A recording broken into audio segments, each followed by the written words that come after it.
మేరకు ప్రతి నెలలో మనము ఒక పీజీఆర్ఎస్ పైన రెవెన్యూ అంశాలపైన మన పత్రికా విలేకరులతో ఒక మీటింగ్ కండక్ట్ చేయమని చెప్పడం జరిగింది. సో ఇందు విషయమై మనం లాస్ట్ టైం కండక్ట్ చేసినాము, ఇప్పుడు కూడా కండక్ట్ చేస్తున్నాము. సో ఏమంటే దీనివల్ల ఏమంటే మనము పీజీఆర్ఎస్ పైన ప్రజల్లో కూడా ఒక అవగాహన కలగాలి. పీజీఆర్ఎస్లో ఇస్తే ఖచ్చితంగా సాల్వ్ అవుతుందనే భావన వాళ్ళలో కలగాలి. అందులో మనము డిస్టిక్ హెడ్ క్వార్టర్కి వెరీ లాంగ్, చాలా దూరంలో ఉన్నాము. మీరు అంత దూరం వెళ్ళనవసరం లేకుండా ఇక్కడే మన తహసీల్దార్ కార్యాలయంలోనే ప్రతి సోమవారం జరుగుతుంది కాబట్టి ఇక్కడికే వచ్చి ప్రతి ఒక్క పిటిషనర్ ఎవరైనా కానీ తమ సమస్యలు ఉంటే మేము ఖచ్చితంగా సాల్వ్ చేస్తామని తెలియజేస్తున్నాము.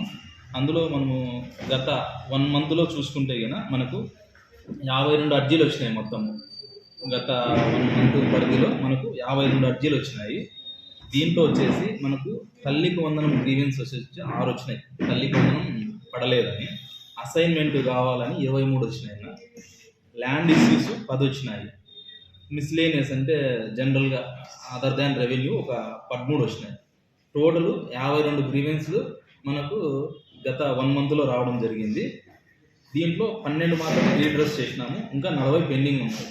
దీనికి టైం పీరియడ్ ఉంది కాబట్టి ఇంకా జరుగుతూ ఉంది. ఇందులో రీడ్రెస్ చేసినట్టు కూడా అసైన్మెంట్ కావాలని వచ్చినారు కదా, వాళ్ళకి ఫీల్డ్కి వెళ్ళినాం. మేము 11 మందిని రీడ్రెస్ చేసినాం. వాళ్ళకి ఫీల్డ్కి వెళ్ళేసి వాళ్ళు నిజంగా సాగులో ఉన్నారా, అది గవర్నమెంట్ ల్యాండ్ అయినా, వాళ్ళకి ఏమన్నా ఇతరత్ర ల్యాండ్స్ ఉన్నాయా వాళ్ళకి అని చెప్పేసి ఎంక్వైరీ చేయడం జరిగింది.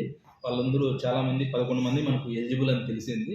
సో వాళ్ళకి అసైన్మెంట్ ఇప్పుడు మనం ఏం చేయలేము. వాళ్ళకు డైరెక్ట్గా గవర్నమెంట్ ల్యాండ్ మనము ఆన్లైన్ చేసే కాదు కాబట్టి అసైన్మెంట్ కమిటీ పడిన తర్వాత మేము మీకు డీ పట్టా మంజూరు చేస్తామని చెప్పడం జరిగింది. సో ఈ విధంగా మనకు ఏ గ్రీవెన్స్ అయినా కూడా మీరు మనకు మండే జరిగే పీజీఆర్ఎస్ ప్రోగ్రాంలో ఇక్కడికి వచ్చి ఇస్తే ఖచ్చితంగా చట్టపరంగా వాళ్ళకు నిజంగా అన్యాయం జరిగింటే కనుక దాన్ని మేము విచారణ చేసి మా డిటి, ఆర్ఐ, విఆర్ఓస్, విలేజ్ సర్వేల ద్వారా విచారణ జరిపించి ఒక తప్పకుండా ఎవరైతే అర్జీదారు ఉన్నారో వాళ్ళకు న్యాయం చేస్తామని ఈ ప్రెస్ కాన్ఫరెన్స్ మూలకంగా అందరికీ తెలియజేస్తున్నాను. ఇంకో ముఖ్యమైన పాయింట్ ఏమంటే మనకు రాయదుర్గం అర్బన్ ఉంది కాబట్టి లాస్ట్ టైం కూడా చెప్పినాను, మీరు దీన్ని ఇంకా ఇప్పుడు చెప్పే విషయాన్ని మీరు ప్రజల్లోకి, టౌన్లో ఉన్న ప్రజలకు తీసుకెళ్లాలని తెలియజేస్తున్నాను. అదేమంటే మనకు లేఅవుట్స్ మీరు నిన్న కూడా చూశారు, ఆడ రిజర్వ్ సైట్ ఉంటే ఏదో గుడి కట్టినారని. సో అది కూడా మనం వెంటనే తొలగించడం జరిగింది. ఈ లేఅవుట్స్లో చాలామంది అనాథరైజ్డ్గా ఎవరు పడితే వాళ్ళతో అమ్ముతున్నారని వాళ్ళతో కొనుక్కుంటున్నారు. అలా కొనుక్కోవడం వల్ల వాళ్ళే నష్టపోతారు. సో ఆ విధంగా కొనుక్కోవద్దండి దయచేసి. మీరు ఎవరికన్నా కానీ నిజంగా ఇల్లు కానీ ఇంటి స్థలం కానీ లేదంటే కనుక మీ వార్డు సచివాలయంలో అప్లై చేసుకుంటే ఖచ్చితంగా మేము గవర్నమెంట్ సైట్లోనూ, ఒకవేళ గవర్నమెంట్ సైట్ అందుబాటులో లేకపోతే భూసేకరణ చేసైనా మీకు అందరికీ ఇంటి స్థలాలు సమకూర్చే బాధ్యత మాది అని ఈ ప్రెస్ కాన్ఫరెన్స్ మూలకంగా తెలియజేస్తున్నాను. దయచేసి ఎవరు మోసపోవద్దండి. మీరు మధ్యవర్తుల ద్వారా డబ్బులు 3 లక్షలు 4 లక్షలు పే చేసి కొంటున్నారని తెలుస్తూ ఉంది.